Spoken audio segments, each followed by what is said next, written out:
हम पढ़ने वाले हैं शब्दों का वर्गीकरण। शब्दों के वर्गीकरण से पहले हम शब्द और पद के संदर्भ में पढ़ चुके हैं।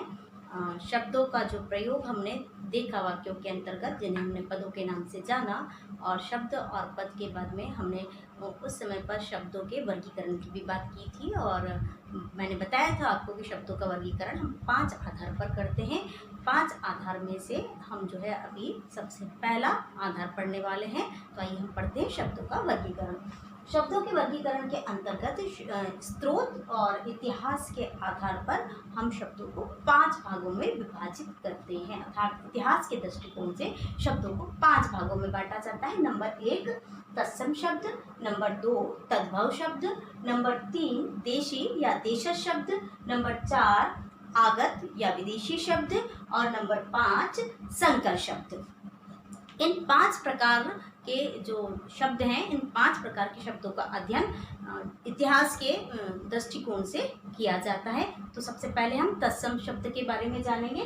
तत्सम शब्द, चूंकि तत्सम शब्द 2 शब्दों से मिलकर बने हुए हैं, तत् प्लस सम बराबर तत्सम। इस तत्सम शब्द का अर्थ होता है उसके समान, अर्थात जो उसके जैसा दिखाई दे। उसके किसके? यहाँ उसके से तात्पर्य संस्कृत से, चूंकि सभी भाषाओं की जननी संस्कृत है और हिंदी की जननी भी संस्कृत है। तो तत्सम शब्दों के अंतर्गत संस्कृत भाषा के जो शब्द उसी रूप में, अर्थात जो के त्यों, जैसे ही हिंदी में प्रयुक्त कर लिए जाएं, तो वे शब्द तत्सम शब्द कहलाते हैं। इसका तात्पर्य यह हुआ कि जब संस्कृत भाषा का प्रचलन था और संस्कृत भाषा के अंतर्गत अनेकों शब्द थे, उन अनेकों शब्दों के अंतर्गत से कुछ शब्द हिंदी में लिए गए और उनका प्रयोग वैसा का वैसे ही किया जाने लगा था। जैसे वो संस्कृत में थे वैसे के वैसे ही हमने उनको हिंदी में प्रयोग करना प्रारंभ कर दिया।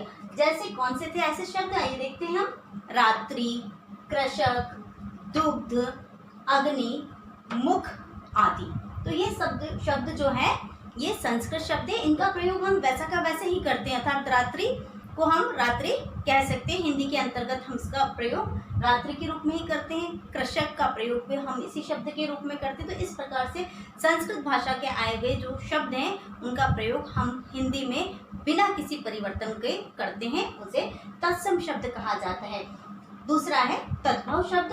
तद्भव शब्द के अंतर्गत इसके ठीक उल्टा होता है, अर्थात आप ऐसा कह सकते हैं कि ये जो तत्सम शब्द होते हैं, इन तत्सम शब्दों के अंतर्गत संस्कृत के शब्द होते हैं और हमने उनको वैसा का वैसा ही प्रयोग कर लिया होता है हिंदी के अंतर्गत। लेकिन हम तद्भव शब्द के अंतर्गत क्या करते हैं कि संस्कृत के जो शब्द हैं उन शब्दों का हम कुछ रूप परिवर्तित कर लेते हैं, उनको बदल लेते हैं और कुछ बदलने के बाद में उनका प्रयोग हम हिंदी में करते हैं।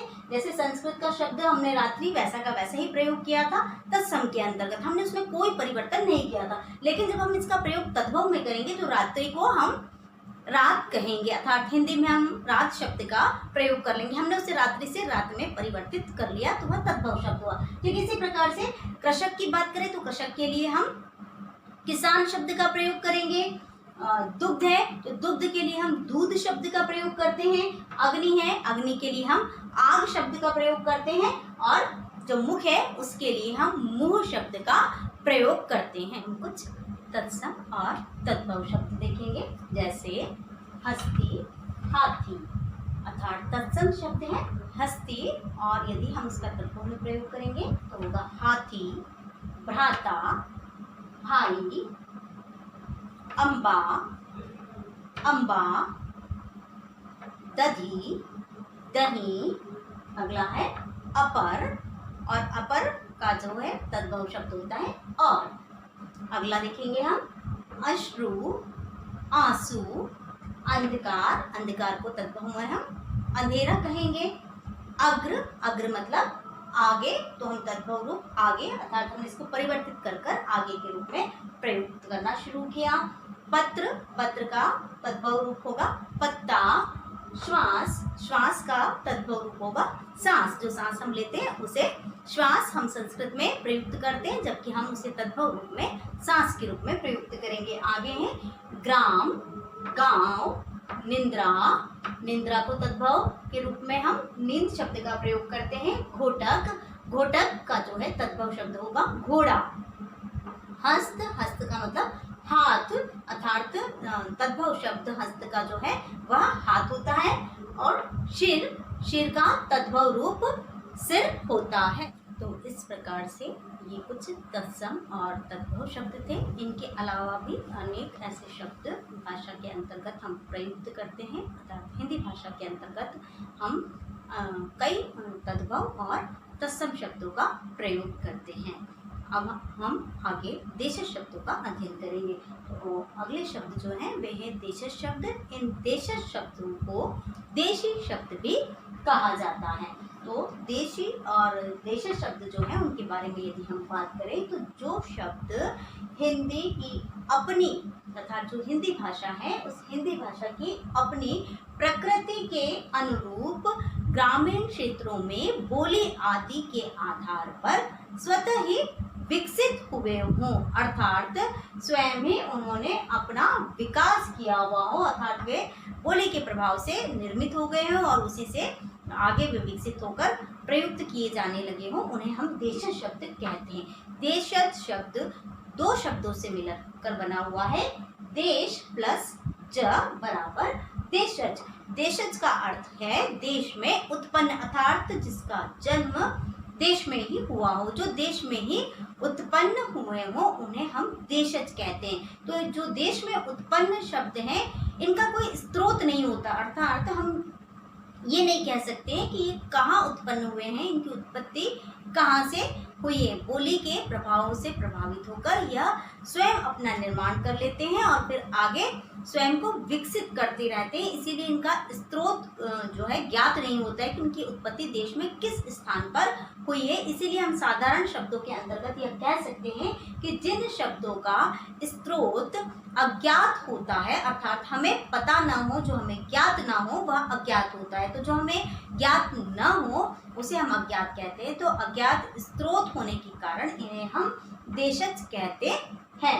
अब ऐसे जो शब्द हैं जो देशज कहे जाते हैं उनकी भी संख्या अनेक है, लेकिन फिर भी हम यहाँ कुछ शब्दों को उदाहरण स्वरूप देखते हैं, जैसे गाड़ी, जूता, पगड़ी, गड़बड़, खिड़की आदि। ये सब शब्द ऐसे हैं जो हिंदी भाषा के नहीं है। हिंदी भाषा के अंतर्गत हम इनका प्रयोग करते हैं, अर्थात तो हिंदी भाषा के नहीं होने से तात्पर्य जो मेरा है वह यह है कि हम इनका प्रयोग हिंदी भाषा में करते हैं, ये हिंदी में समाहित हैं, लेकिन इनका जो उत्पत्ति है, इनकी जो विकास क्रिया है वह बोली से ग्रामीण क्षेत्रों के अंतर्गत हो गई। हमारे पूरे राष्ट्र में, इतना बड़ा राष्ट्र है, किसी भी स्थान पर जरूरत के मुताबिक, आवश्यकता के अनुसार इन शब्दों का निर्माण हो गया और यह विकसित होते चले गए, तो हम इन्हें देशज शब्द कहने लगे। तो इनका जो स्रोत होता है वह अज्ञात होता है, इसीलिए इन्हें देशज शब्द कहा जाता है। देशज शब्द के बाद में आते हैं विदेशी शब्द। इन विदेशी शब्दों को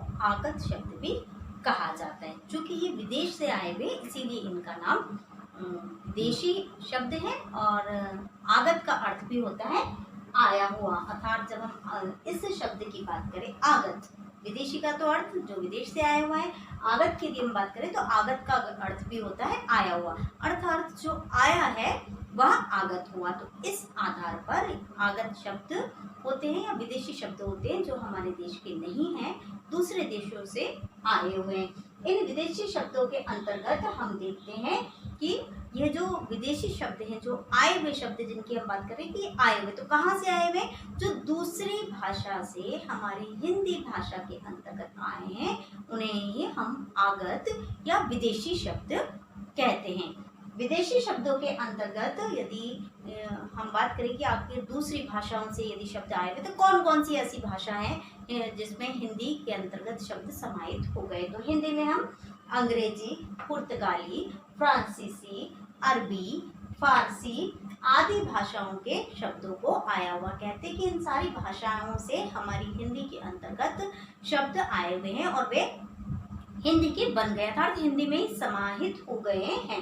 अब मूल बात यह है कि ये शब्द जो दूसरी भाषाओं की कैसे आए, तो अंग्रेजी के बारे में तो स्वाभाविक सी बात है कि आप जानते ही होंगे, विभिन्न प्रकार से आज वर्तमान समय में हम अनेक हिंदी भाषा के शब्दों के साथ में अंग्रेजी भाषा के शब्दों का प्रयोग कर रहे हैं वह एक सामान्य सी बात हो गई। लेकिन पुर्तगाली, फ्रांसीसी, अरबी, फारसी ये सब कहाँ से आए?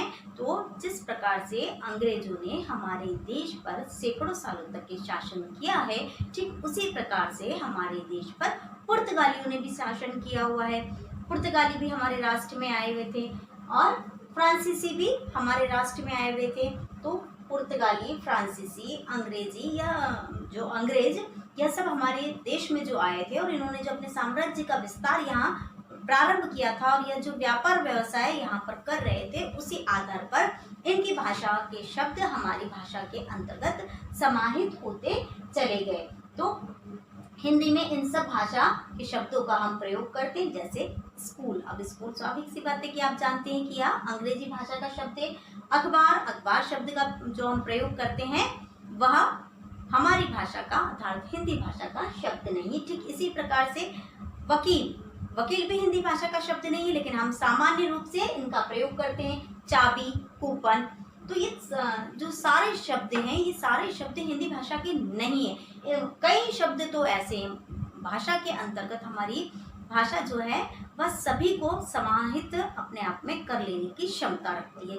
इसीलिए हिंदी ने अपने अंदर अनेक भाषा के शब्दों को समाहित कर लिया है। वर्तमान समय में इसमें और भी भाषा के शब्द, जैसे चीनी, तो चीनी भाषा के शब्द भी जो है हमारी भाषा के अंतर्गत प्रयोग हम करते हैं।